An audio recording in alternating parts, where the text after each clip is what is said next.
Hello everyone. So today I am going to start my subject strength of material. Okay.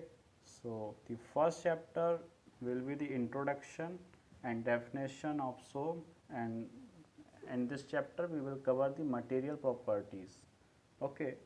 So let's start. Okay.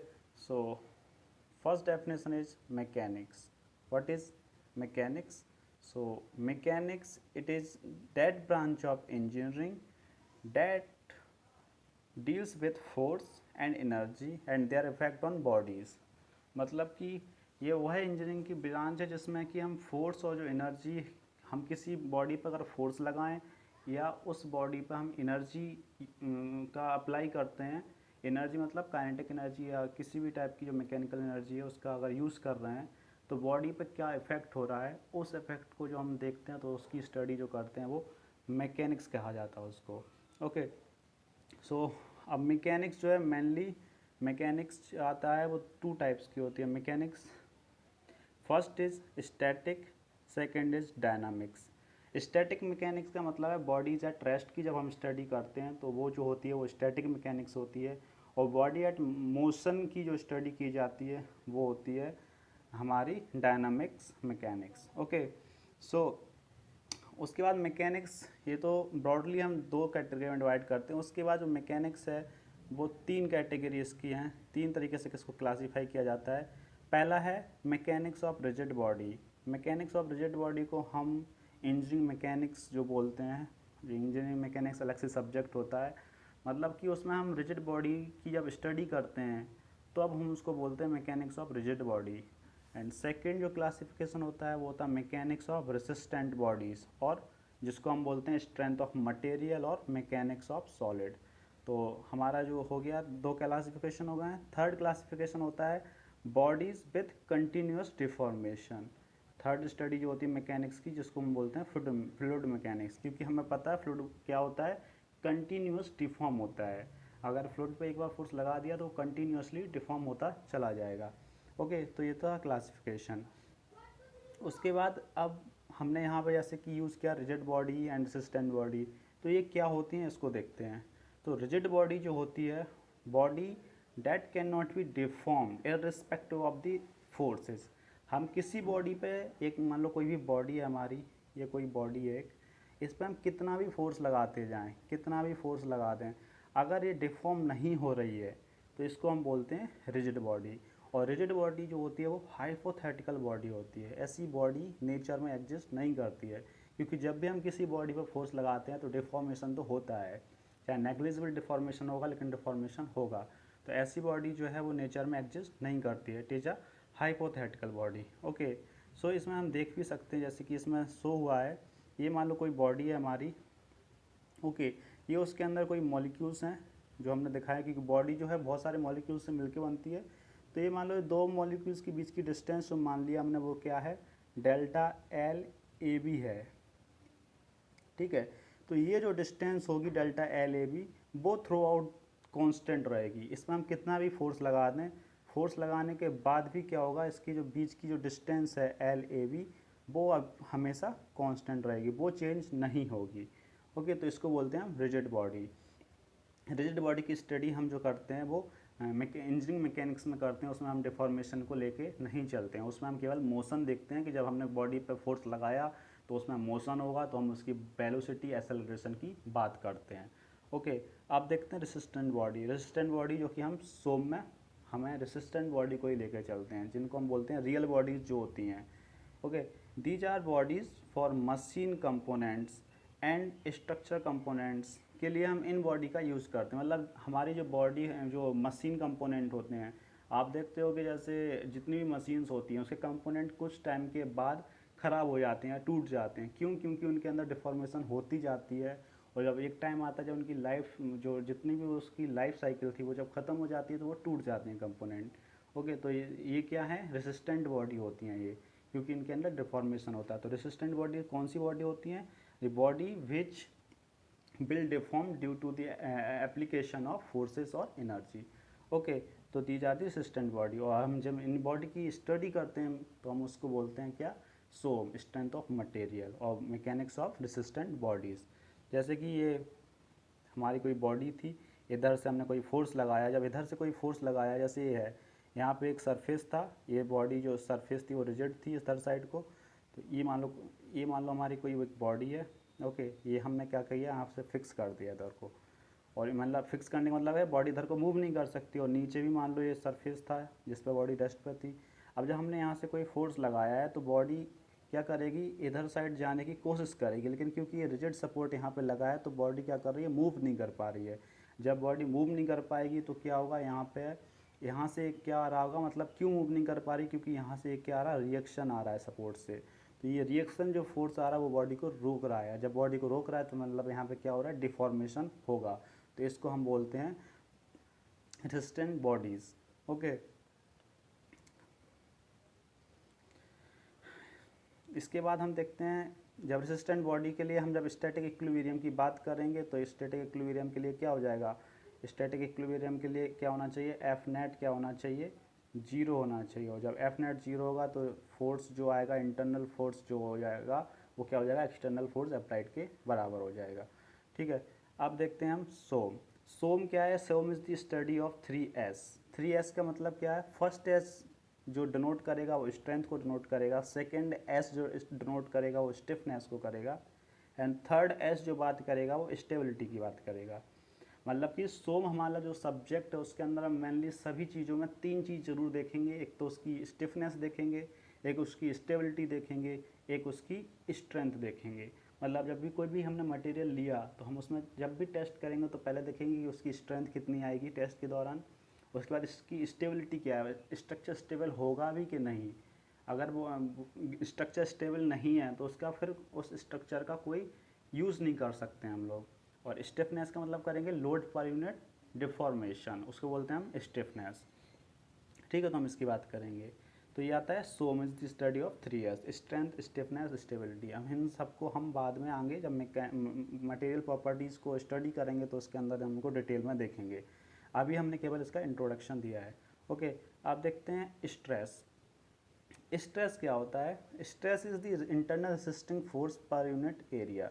जैसे कि मैंने अभी बताया था, जब मैंने किसी बॉडी पे फोर्स लगाया है तो बॉडी पे फोर्स लगाया कर ये मूव कर गई मतलब कि, तो बॉडी अगर इसका इधर से हमने कोई रिएक्शन नहीं आया इधर इधर से तो मतलब क्या है, बॉडी फ्रीली मूव कर सकती है। जैसे इसमें देख सकते हो, अगर बॉडी थी सिंपली हमने फोर्स लगाया तो क्योंकि समेशन ऑफ एफ क्या है, जीरो नहीं है, तो बॉडी क्या करेगी, मूव कर जाएगी, बॉडी विल मूव।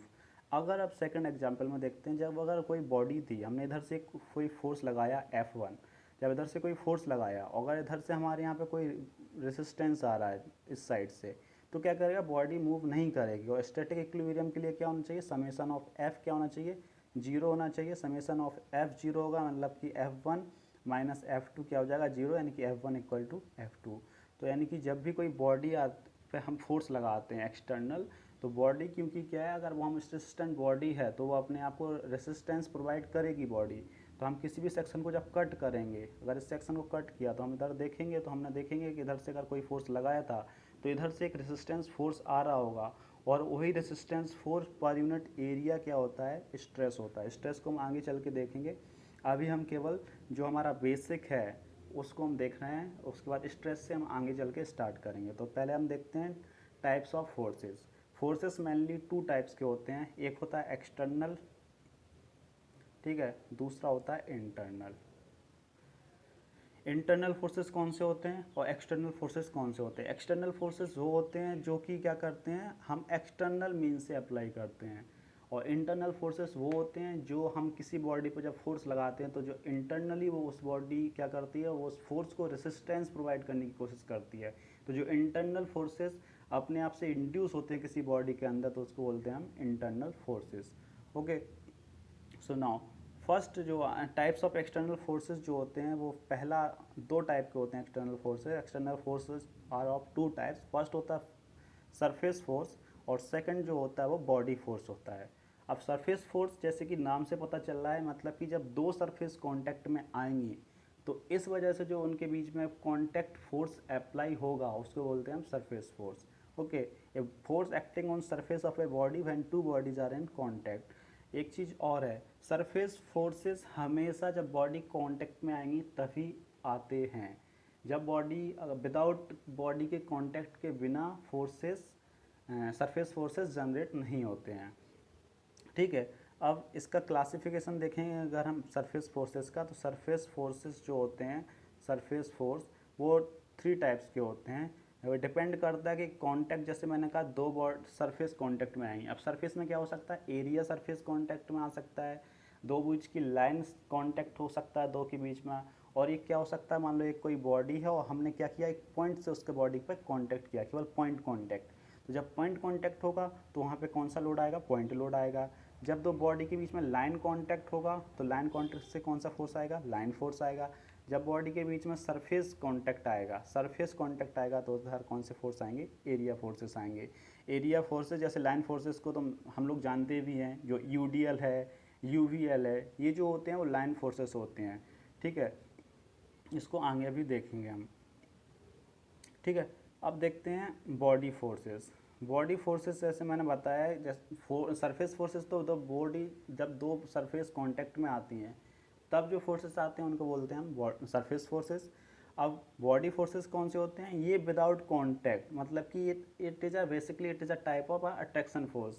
ये कोई बड़ी बॉडी है, जैसे कि ये अर्थ है, और ये छोटी कोई बॉडी है, जब ये बॉडी इस बॉडी को अट्रैक्ट कर दे, जैसे ग्रेविटी फोर्स का है, एक टाइप का बॉडी फोर्स है, क्योंकि वो ग्रेविटी फोर्स क्या है, जो अर्थ हमारे ऊपर पोल ऑफ अट्रैक्शन लगाती है उसी को तो हम ग्रेविटी फोर्स बोलते हैं। तो बॉडी फोर्स क्या है, बॉडी फोर्स क्या है, अट्रैक्शन फोर्स है जो एक बॉडी दूसरे बॉडी पे अप्लाई करती है। ठीक है, तो it is attraction force between two different bodies. ठीक है, अभी ये तो हो गया एक्सटर्नल फोर्सेस। अब हमने सरफेस फोर्सेस में 3 टाइप्स देखे थे, तो अब हम उसमें लाइन फोर्स को देखते हैं एक बार। लाइन फोर्स क्या होता है, लाइन फोर्स मैंने बताया था, दो बॉडी के बीच में जब लाइन कांटेक्ट होगा तो जो फोर्स आता है उसको बोलते हैं हम लाइन फोर्स। तो लाइन फोर्स क्या होते हैं, acts due to line contact between bodies, it is a distributed load. ये क्या होता है, डिस्ट्रीब्यूटेड लोड होता है। जब बॉडी के बीच में लाइन कांटेक्ट आएगा तो जितना भी फोर्स आ रहा होगा वो पूरी बॉडी पे क्या कर जाएगा, डिस्ट्रीब्यूट कर जाएगा, इसलिए it is a type of a distributed load. ठीक है, अब इंटेंसिटी ऑफ डिस्ट्रीब्यूटेड लोड, जिसको हम ओमेगा से डिनोट करते हैं, वो जो होती है वो लोड पर यूनिट लेंथ होती है। Omega equal to force per unit length. ठीक है, इसको हम क्या करते हैं, इंटेंसिटी बोलते हैं। ठीक, अब आते हैं एरिया ऑफ, ये बहुत ही इम्पोर्टेंट है, इससे ही हमारे सारे चीज़ें सॉल्व होती हैं, जितने भी डिस्ट्रीब्यूटेड टाइप के अगर कोई लोडिंग आ जाएगी तो उसके लिए स्टेटमेंट बहुत इंपॉर्टेंट है। Area of load distribution diagram, mainly क्या होता है कि जो हमारा लोडिंग दे रखी होती है, जैसे कि हमें ये यूडीएल दी जाती है, ये यूडीएल दी जाती है इस टाइप से, तो ये भी क्या है, ये हमारा क्या होता है, स्पेन होता है, इनकी लेंथ होती है हमारी। ठीक है, इधर क्या होता है, इंटेंसिटी, मतलब लोड दिया जाता है, तो ये क्या है, लोड है हमारे लिए। ठीक है, ये पी मान लिया लोड है, तो ये क्या होता है, लोड डिस्ट्रीब्यूशन डायग्राम ही तो होता है। तो हमारा क्या होता है, जो area of load distribution diagram होता है वो हमें क्या देता है, टोटल फोर्स देता है और मैग्नीट्यूड ऑफ लाइन फोर्स।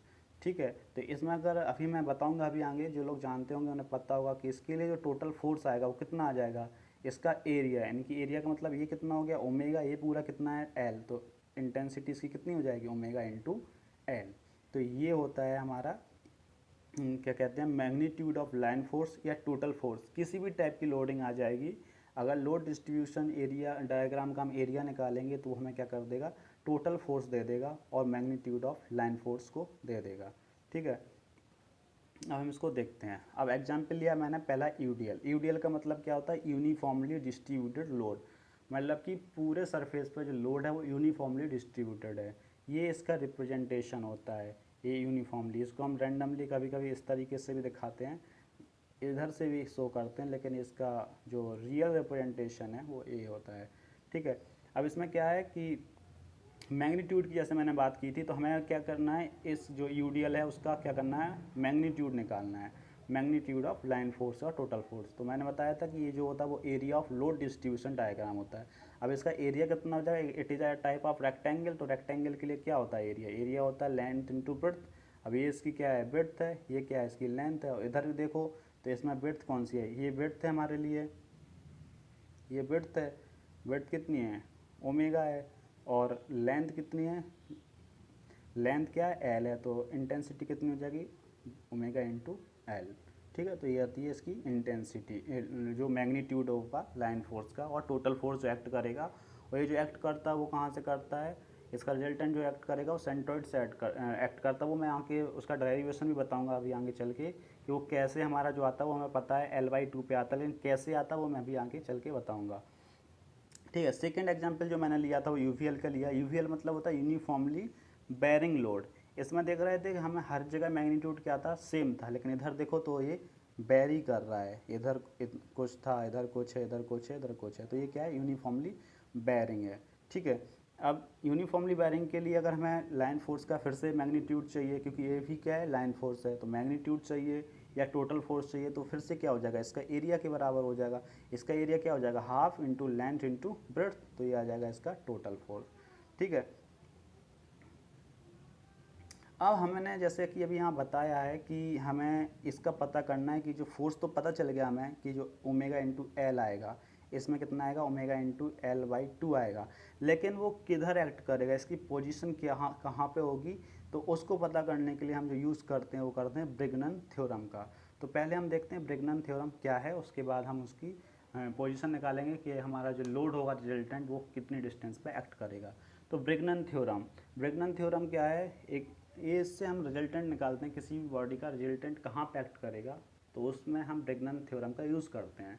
ठीक है, ये सभी सब्जेक्ट में यूज़ होता है ब्रिग्नन थ्योरम, हर एक फोर्स में जहाँ पे भी, चाहे आरसीसी हो, एफएम हो, कोई भी सब्जेक्ट हो, जहाँ पे भी हमें अगर रिजल्टेंट का हमें लोकेशन पता करनी होती है, तो हम वहाँ पे किसका यूज़ करते हैं, ब्रिग्नन थ्योरम का यूज़ करते हैं। ठीक है, तो अब इसकी ये बताता क्या है, ये बोलता है कि जो किसी भी बॉडी पे, किसी भी पॉइंट पे जो रिजल्टेंट फोर्स का मूवमेंट आएगा वो किसके इक्वल होगा, उसी बॉडी पर जो इंडिविजुअल फोर्स लग रहा है, अगर सभी इंडिविजुअल फोर्सेस का किसी पॉइंट के अबाउट मूवमेंट लिया जाए, तो वो जो होगा उस बॉडी पर जो रिजल्टेंट फोर्स आ रहा उसके मूवमेंट के बराबर आएगा। ठीक है, तो मैंने क्या किया, एक बॉडी एज्यूम की है, ये मैंने एक बॉडी एज्यूम की है, ये इस पर मैंने मान लिया बहुत सारे फोर्सेस लग रहे हैं, जैसे कि ये दिख रहे हैं F1 F2 F3। ठीक है, F4 F5, F1 F2 F3 मैंने डाउनवर्ड डायरेक्शन में लिए, F4 F5 मैंने अपवर्ड डायरेक्शन में लिए हैं। ठीक है, और मैंने क्या किया, ये जो मैंने डिस्टेंस मान रखी हैं, x1 क्या लिया, ये O पॉइंट से जो डिस्टेंस है इसको मैंने मान लिया x1। ठीक है, F2 की डिस्टेंस जो मैंने मान ली है वो मान लिया x2, F3 की O से डिस्टेंस जो मानी है वो x3 मानी है, F4 की O से डिस्टेंस x4, F5 की O से डिस्टेंस x5। ठीक है, ये तो हमने अपने आप से मान लिया डिस्टेंस। ठीक है, रिस्पेक्टिवली। अब m1 क्या होगा, m1 मतलब क्या, मूवमेंट ऑफ f1। ठीक है, अबाउट O, तो कितना आ जाएगा, F1 इंटू x1। CW का मतलब क्या है, क्लॉकवाइज, क्योंकि ये देखो कैसा जनरेट हो रहा है, ऐसे क्लॉकवाइज। ठीक है, तो ये कैसा आ गया, क्लॉकवाइज आ गया। ठीक है, उसके बाद F2 का भी कैसा आएगा मूवमेंट, क्लॉकवाइज आएगा, F3 का भी कैसा आएगा, क्लॉकवाइज आएगा। ठीक है, तो इनके तीनों के मूवमेंट कैसे आए, क्लॉकवाइज आए हैं। ठीक है, तो मैंने लिख दिया यहाँ पे M2 equal to F2 into x2, M3 equal to F3 into x3। ठीक है, अब हम बात करते हैं M4 M5 की, तो M4 का देखेंगे मूवमेंट तो कैसा आएगा, एंटी क्लॉकवाइज आ रहा है। ठीक है, M5 का भी कैसा आ रहा है, एंटी क्लॉकवाइज आ रहा है, यानी कि ये दोनों कैसे आ जाएंगे, एंटी क्लॉकवाइज। तो मैंने यहाँ पे शो किया है कि M4 जो हो जाएगा F4 into x4 anti clockwise, M5 equal to x5 into x5 anti clockwise. ठीक है, उसके बाद क्या हुआ कि अगर अभी जो है हमारी स्टेटमेंट आती है ब्रिग्नन थ्योरम की, in a force system the summation of movement of forces is equal to movement of resultant of force system about a point. मतलब कि किसी भी फोर्स सिस्टम, मतलब कि जिसमें फोर्स सिस्टम का मतलब है जिसमें बहुत सारे फोर्सेस लग रहे हो, किसी भी बॉडी पे फोर्स लग रहे हैं, तो ये क्या है, फोर्स सिस्टम है।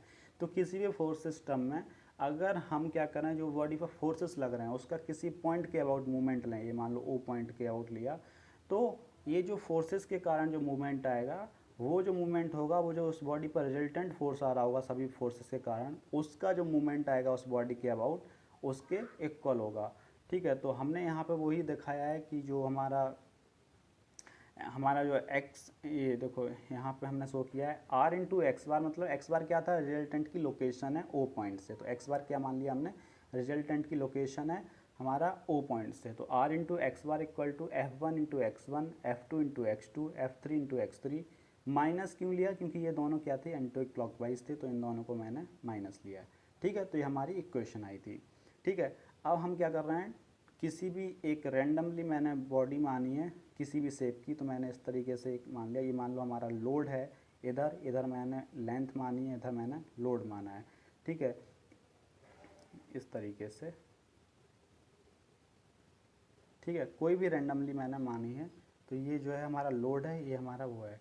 ठीक है, अब मुझे क्या करना है, हमें पता करना है कि इस बॉडी का जो, मान लो ये हमारा क्या था, डिस्ट्रीब्यूटेड लोड था। ठीक है, तो मुझे ये पता करना है इस डिस्ट्रीब्यूटेड, जो हमारी डिस्ट्रीब्यूटेड बॉडी तो मैंने ले ली है। ठीक है, अब मुझे पता करना है इसका जो रिजल्टेंट आ रहा होगा, मान लो इस बॉडी पे रिजल्टेंट आर आ रहा है। ठीक है, तो मुझे पता करना है ये आर की जो होगी वो ओरिजिन से, या जो भी पॉइंट ले रखा उधर, उससे लोकेशन क्या होगी, जो कि मैंने एक्स बार मान रखा था। तो हमने एक रैंडमली बॉडी ली, इसका हम एक्सपेरिमेंट, इसका हम डेरिवेशन करेंगे। इस डेरिवेशन से रिजल्ट आएगा, वो हम रिजल्ट से किसी भी टाइप की बॉडी के लिए निकाल सकते हैं, जैसे कि हम यूडीएल के लिए निकाल सकते हैं, यूवीएल के लिए निकाल सकते हैं। ठीक है, तो इसको हम अब देखते हैं। ठीक है, तो हमने क्या किया, ये बॉडी ली है, इसमें मैंने एक स्ट्रिप ली है, एक्स डिस्टेंस पे जाके एक स्ट्रिप एज्यूम की है। ठीक है, डी एक्स उसकी मैंने विड्थ ली है एक्स डिस्टेंस जाके, और मैंने ये जो आर दिख रहा है ये क्या है, मैंने बॉडी का मान लिया रिजल्टेंट फोर्स जो आ रहा होगा वो आर आ रहा होगा। ठीक है, और इसकी जो डिस्टेंस मैंने मान रखी है वो एक्स बार ले ली है ओरिजिन से। ठीक है, तो हमने ये एज्यूम किया, तो हम क्या मानेंगे, जो एलिमेंट लिया था मैंने। ठीक है, अगर मान लिया उस इधर एक्स डिस्टेंस पे इंटेंसिटी मैंने मान ली ओमेगा एक्स है। ठीक है, तो इंटेंसिटी क्या है, ओमेगा एक्स है। अब इंटेंसिटी होती क्या थी, इंटेंसिटी जो होती थी वो क्या होती थी, force per unit length, line forces के लिए। अब फोर्स पर यूनिट लेंथ होती है, तो हमें मुझे फोर्स चाहिए, तो हम क्या करेंगे, इंटेंसिटी में क्या करेंगे, लेंथ का मल्टीप्लाई कर देंगे, तो हमें क्या पड़ जाएगा, फोर्स पता चल जाएगा। तो हमने क्या किया है, हमें फोर्स चाहिए था उस एलिमेंट का, तो कितना हो जाएगा कि उसकी हमने ये, उसके इंटेंसिटी थी ओमेगा एक्स, उसकी विड्थ जो थी लेंथ थी वो डी एक्स थी, तो ये फोर्स कितना आ गया, omega x into D x. ठीक है, अब इस फोर्स का मुझे क्या करना, मूवमेंट निकालना है। जब इस फोर्स का मुझे मूवमेंट निकालना, तो मूवमेंट के लिए क्या चाहिए होता है, फोर्स इंटू डिस्टेंस होती है। ठीक है, तो जब मैं उसका मूवमेंट ले रहा हूँ इस पॉइंट के अबाउट इधर, तो जब इस पॉइंट के अबाउट मूवमेंट ले रहे हैं, तो वो कितना आ जाएगा, मान लिया एलिमेंट का मूवमेंट क्या है, डी एम है, तो वो कितना हो जाएगा, वो हो जाएगा फोर्स इंटू डिस्टेंस। अब डिस्टेंस मैंने इसकी ली थी एक्स, तो x into omega x into D x, तो ये आ जाएगा एलिमेंट का मूवमेंट उसके अबाउट। ठीक है, अब मूवमेंट ऑफ रिजल्टेंट, हमारी बिगनन थ्योरम की स्टेटमेंट क्या थी, movement of resultant equal to summation of movement of force system. ठीक है, अब फोर्स सिस्टम के लिए इसका रिजल्टेंट तो मैंने आर मान रखा, तो आर इंटू एक्स बार, ये तो क्या होगा, रिजल्टेंट का मूवमेंट। अब हमें फोर्स सिस्टम का चाहिए, तो हमने क्या किया, एक एलिमेंट का ले रखा था डी एम, अगर उसको मैं पूरा जीरो से लेके एल तक इंटीग्रेट कर देंगे, तो क्या पता चल जाएगा, सभी फोर्सेस का मुझे मूवमेंट पता चल जाएगा। तो मैंने वही किया है, यहाँ पे मैंने क्या किया, इसको इंटीग्रेट कर दिया है। तो इंटीग्रेट करेंगे तो यहाँ से क्या जाएगा, अब एक्स बार चाहिए था तो आर क्या कर दिया मैंने, डिवाइड में कर दिया। तो ये जो रिजल्ट है ये बहुत इंपॉर्टेंट है, ये हमेशा याद रखना। ये एक्स बार इक्वल टू क्या आ जाएगा, जीरो से L integration of omega x into D x. मतलब ये पार्ट कौन सा है, एक एलिमेंट का मूवमेंट है इस पॉइंट के अबाउट, ओरिजिन के अबाउट, और आर क्या है हमारा, रिजल्टेंट है, आर क्या है हमारा, रिजल्टेंट है। ठीक है, रिजल्टेंट ऑफ फोर्स सिस्टम। ठीक है, तो ये हमारा बेसिक इक्वेशन आ गई है। अब हम देखते हैं दोनों यूडीएल और यूवीएल के लिए निकाल के। ठीक है, तो ये हमारा जो है वो यूडीएल है, यूडीएल की डिस्टेंस ओमेगा, उसकी इंटेंसिटी ओमेगा एल है, लेंथ है एल है। ठीक है, तो क्योंकि हमें पता है यूडीएल के लिए ओमेगा क्या होता है, कांस्टेंट होता है थ्रू आउट, तो ओमेगा एक्स कितना हो जाएगा इस केस में, ओमेगा हो जाएगा। ठीक है, अब एक्स बार इक्वल टू मैंने बताया था, ये फॉर्मूला अभी ड्राइव किया थोड़ी देर पहले, X bar equal to zero से एल इंटीग्रेशन जीरो से L omega x into D X upon R. ठीक, अब आर क्या होता है, रिजल्टेंट, और मैंने बताया रिजल्टेंट मतलब जो भी टोटल फोर्स आ रहा है। अब टोटल फोर्स मैं अभी थोड़ी देर पहले निकाल के बता चुका हूँ, ये किसके इक्वल होता था, ये होता था area of load distribution diagram ही क्या होता है, टोटल फोर्स के इक्वल होता है। तो ये जो आया था हमारा ओमेगा एल आया था यूडीएल के लिए। ठीक है, अभी मैंने थोड़ी देर पहले यहाँ पे बताया है, ये देखो यहाँ पे मैंने अभी ड्राइव किया था, तो यही क्या है, रिजल्टेंट है उस बॉडी पे। ठीक ठीक है। तो ये रिजल्टेंट आ गया है हमारे पास, ठीक है। तो रिजल्टेंट कितना हो गया, ओमेगा एल हो गया। अब एक्स बार चाहिए तो हमें ओमेगा एक्स तो क्या हो जाएगा, ओमेगा, ये डिस्टेंस एक्स थी, डी एक्स थी, नीचे आर आ गया ओमेगा एल। अब ओमेगा तो बाहर आ जाएगा, इंटीग्रेशन किसका होगा, एक्स डी एक्स का, integration of x into D x. अब एक्स का इंटीग्रेशन क्या होता है, एक्स का इंटीग्रेशन होता है एक्स स्क्वायर बाई टू, तो ये आ गया एक्स स्क्वायर बाई टू। अब एल पुट करेंगे तो क्या आ जाएगा, एल स्क्वायर बाई टू, तो एल ऊपर कितना आ जाएगा, omega L square by two, नीचे कितना है, नीचे है ओमेगा एल, ये कैंसिल हो जाएगा, तो एक क्या बचेगा, केवल एल बाई टू। तो हमें पता भी है कि हमारे लिए यूडीएल के लिए जो रिजल्टेंट फोर्स लगता है बॉडी पे, वो कितने डिस्टेंस पे लगता है, एल बाई टू पे लगता है, ठीक है। तो ये यहाँ पे अगर इसका मान लो मैं दिखाऊँ अगर शो करके, तो इसका जो रिजल्टेंट आएगा जिसकी वैल्यू कितनी होगी, W इंटू एल होगी। इसकी ये डिस्टेंस जो होगी, ये कितने डिस्टेंस पे लग रहा होगा, ये लग रहा होगा एल बाई टू पे लग रहा होगा, ठीक है। तो ये पता चल गया। अब हम देखते हैं यूवीएल के लिए, ठीक है। तो resultant of UDL acts at mid point of the line, ठीक है। अब देखते हैं हम यूवीएल के लिए, यूवीएल के लिए देखेंगे। अब यूवीएल के लिए क्या होगा, हमें हर जगह इंटेंसिटी सेम नहीं रहेगी, ओमेगा एक्स वेरी करेगा। तो मैंने क्या किया, इधर से एक्स डिस्टेंस पर जाके एक स्ट्रिप लिया है। अब स्ट्रिप लिया तो मैंने एक्स डिस्टेंस पर उसकी इंटेंसिटी मान लिया ओमेगा एक्स है, ठीक है। अगर हम इसमें, अब हमें एक्स डिस्टेंस, इसको हमें क्या करना है, ओमेगा नॉट के टर्म में चाहिए, ओमेगा के नॉट के टर्म में ओमेगा एक्स चाहिए। तो हम क्या करेंगे, इस तरीके का ये जो ट्रायंगल है, दो ट्रायंगल में सिमिलरिटी लगाएंगे, एक ये ट्रायंगल, एक ये ट्रायंगल, ठीक है। अगर ये ओमेगा नॉट है और ये ओमेगा एक्स है, तो अगर सिमिलरिटी ट्रायंगल से हम बोलेंगे तो पहला ट्रायंगल हमारा जो ये था उसमें क्या हो जाएगा, omega not by L is equal to, इसकी इंटेंसिटी कितनी थी, ओमेगा एक्स डिवाइड बाई इसकी डिस्टेंस, ये कितना ले रखा हमने एक्स। तो यहाँ से क्या आ जाएगा, ओमेगा एक्स इक्वल टू कितना हो जाएगा, ये इसको इधर भेजेंगे तो क्या हो जाएगा, omega not x by L. तो हमारा ये जो दिख भी रहा है, यहाँ पे हमने ओमेगा एक्स को निकाला, omega naught x by L, ठीक है। अब यूवीएल के लिए हमारा रिजल्टेंट हमें पहले ही निकाल चुके हैं, कितना आता था, omega naught L by two आता था। बस अब एक्स बार का हम फॉर्मूला लगाएंगे, जीरो से L integration omega x into D X by R. अब ओमेगा एक्स की वैल्यू हमने यहाँ पे ये जाके पुट कर दी है यहाँ पे, ठीक है। एक्स ऐसा ही रहेगा, डी एक्स ऐसा ही रहेगा, आर की वैल्यू भी पुट कर दी है। जब इसको इंटीग्रेट करेंगे हम, तो इंटीग्रेट से हमारा जो रिजल्ट आएगा वो आता है X bar equal to 2l/3 from apex. Apex मतलब मान लो ये तुम्हारा यूवीएल है, ये जो लोडिंग लग रही है, ठीक है।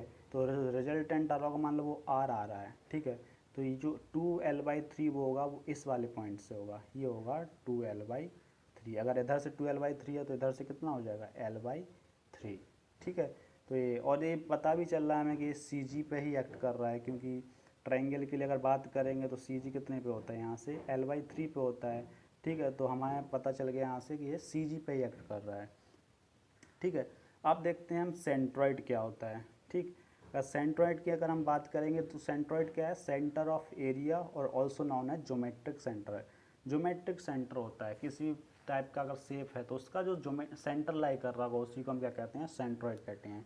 और इसकी एक्चुअल मैथमेटिकल अगर डेफिनेशन की हम बात करेंगे तो ये क्या होता है, it is a point about which first movement of area is zero. अब फर्स्ट मूवमेंट ऑफ एरिया मतलब मान लो ये हमने कोई एलिमेंट, ये कोई बॉडी थी, उसके अंदर एक dx एलिमेंट लिया, तो अगर उसको हम एलिमेंट का मूवमेंट लें किसी ये अबाउट, अगर वो उसका फर्स्ट मूवमेंट जीरो आ रहा किसी पॉइंट के अबाउट, तो वो जो पॉइंट जिसके अबाउट जीरो आ रहा उसी पॉइंट को हम क्या कहते हैं, उस बॉडी का सेंट्रॉइड बोलते हैं, ठीक है। अगर ये हमारी क्या आती है, इक्वेशन आती है, ठीक है।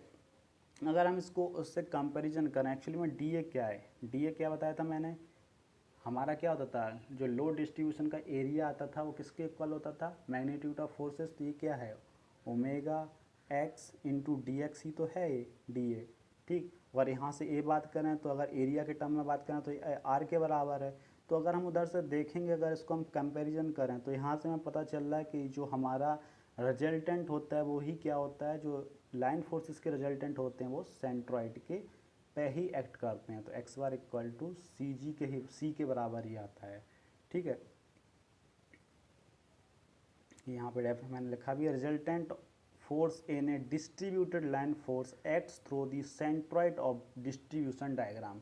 मतलब कि अगर हमें लाइन फोर्स दे दिया गया है तो हमें सिंपली क्या करना है, उस लाइन फोर्स जो दे रखा है डायग्राम, चाहे वो यूडीएल है या यूवीएल है, और उसका मुझे सिंपली सेंट्रॉइड पता करना है कि उसका सेंट्रॉइड कहाँ है। जहाँ उसका सेंट्रॉइड होगा वहीं पे उसका जो फोर्स लग रहा होगा रिजल्टेंट फोर्स वहीं पे एक्ट करेगा। ठीक है, अब हम क्योंकि हम सोम की स्टार्टिंग करने जा रहे हैं तो सबसे पहले जहाँ पे ये सब जगह यूज़ होगा equilibrium conditions, static equilibrium. Equilibrium condition हमारे लिए जानना बहुत ज़रूरी है क्योंकि इसी के बेसिस पे हमारी सारी इक्वेशन सॉल्व होती हैं। ठीक है, तो अगर 3D की अगर हम बात करेंगे, 3D के लिए हमारी जो इक्विलिब्रियम इक्वेशन होती हैं, अगर कोई पूछे तो 6 होती हैं। 3 summation of forces in X direction, Y direction, Z direction equal to 0। ठीक है, और उसके बाद movement about X Y Z तीनों एक्सिस के अबाउट 0 होना चाहिए। तो ये हमारी होती हैं स्टैटिक इक्विलिब्रियम कंडीशन। अगर यही हम 2D की बात करेंगे तो हमारे लिए 3 रह जाती हैं। एक तो ये दोनों आ जाती हैं अगर हम एक्स वाई प्लेन लेके चलेंगे, प्लेन पर डिपेंड करता है 2D में कि किस प्लेन में लेके चलना है। अगर हम एक्स वाई प्लेन में लेके चल रहे हैं, एक्स वाई प्लेन में लेके जाएंगे तो क्या हो जाएगा, summation of F X equal to 0। ठीक है, और summation of F Y equal to 0। लेकिन जो मूवमेंट आएगा वो किसके अबाउट आएगा, थर्ड के अबाउट, तो movement about Z equal to 0 आएगा। तो ये जो क्या है वो एक्स वाई प्लेन में इक्वेशन आती हैं। ठीक है, वो अभी मैं आगे चल के देखूँगा। अभी इधर देखते हैं। तो इक्विलिब्रियम स्टैटिक इक्विलिब्रियम कंडीशन क्या है, simply algebraic sum of forces and movements must be 0। अगर ये सेटिस्फाई कर रहा है तो हम बोलेंगे कि बॉडी जो है वो हमारी स्टैटिक इक्विलिब्रियम में है।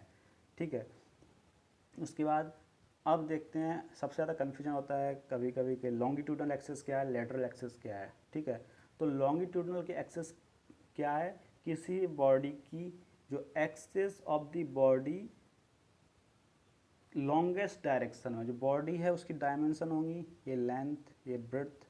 ठीक है, अगर 3D में बात करें तो हाइट भी होगी।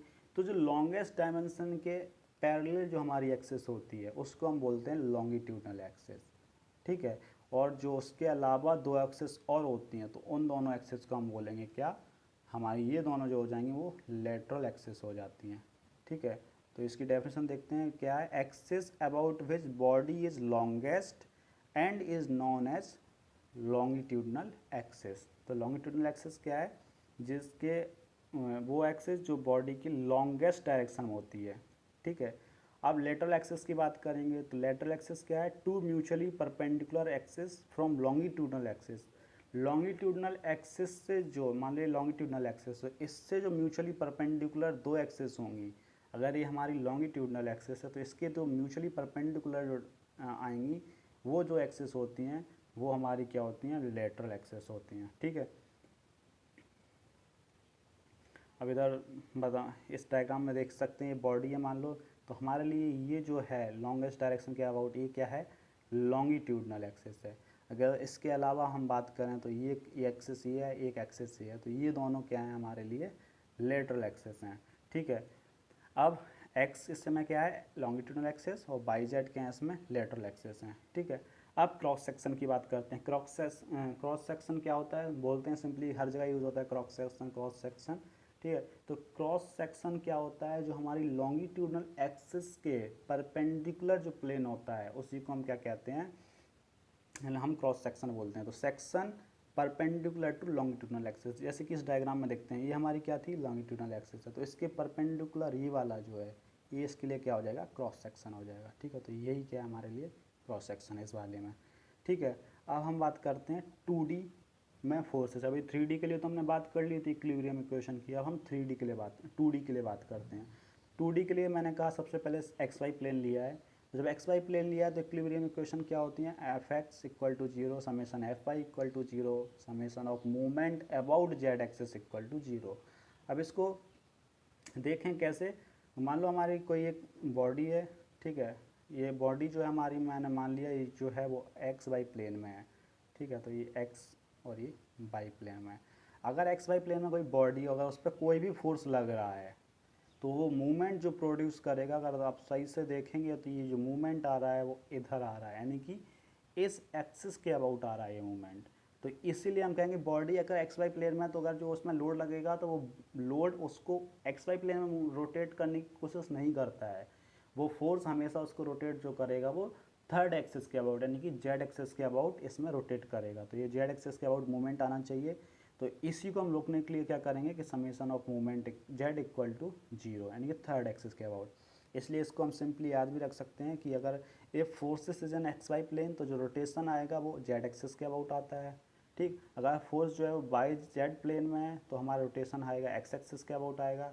ठीक है, अगर फोर्स जो है वाई जेड प्लेन में तो रोटेशन जो आएगा अबाउट वाई एक्सिस आएगा। इसको फिर से देखो एक बार, अगर ये कोई बॉडी है, ठीक है, ये मान लिया मैंने मेरे लिए एक्स एक्सिस है, ये वाई एक्सिस है। ठीक है, तो इसमें अगर मान लो कोई ये फोर्स लग रहा है, ठीक है, ध्यान से देखना इसको, अगर ये कोई फोर्स लग रहा है, अगर ये फोर्स लगेगा तो वे बॉडी को ना तो इस एक्सिस के अबाउट भी रोटेट नहीं करेगा, इसको इस एक्सिस के अबाउट भी रोटेट नहीं करेगा। ये जो रोटेशन करेगा वो इस एक्सिस के अबाउट ला रहा होगा, यानी कि किस एक्सिस के अबाउट, इधर। अगर इस एक्सिस के अबाउट आ रहा है तो ये कौन सी है, जेड एक्सिस है। तो यानी कि हमेशा अगर बॉडी, सबसे पहले मुझे प्लेन पता करना होगा कि किस प्लेन में, अगर हम एक्स वाई प्लेन में तो रोटेशन हमेशा वो जेड एक्सिस के अबाउट देगा, तो इसलिए हमें जेड एक्सिस के अबाउट मूवमेंट क्या करना होगा, 0 करना होगा। ठीक है, अगर तो आज हम यहीं तक इसको रखते हैं। नेक्स्ट लेक्चर में हम क्या करेंगे, हम उसके डिनोशन कैसे हम स्ट्रेस को, क्योंकि स्ट्रेस क्या है, सेकंड डिग्री टेंसर क्वांटिटी है, तो स्ट्रेस का रिप्रेजेंटेशन की हम कल बात करेंगे। वहीं से स्टार्ट करेंगे रिप्रेजेंटेशन से, और उसके आगे मैकेनिकल प्रॉपर्टीज़ को भी कल नेक्स्ट उसमें वीडियो में प्रोवाइड करेंगे। तो अभी हम यहाँ पे यहीं पे एंड करते हैं आज का लेक्चर। ठीक है, थैंक यू।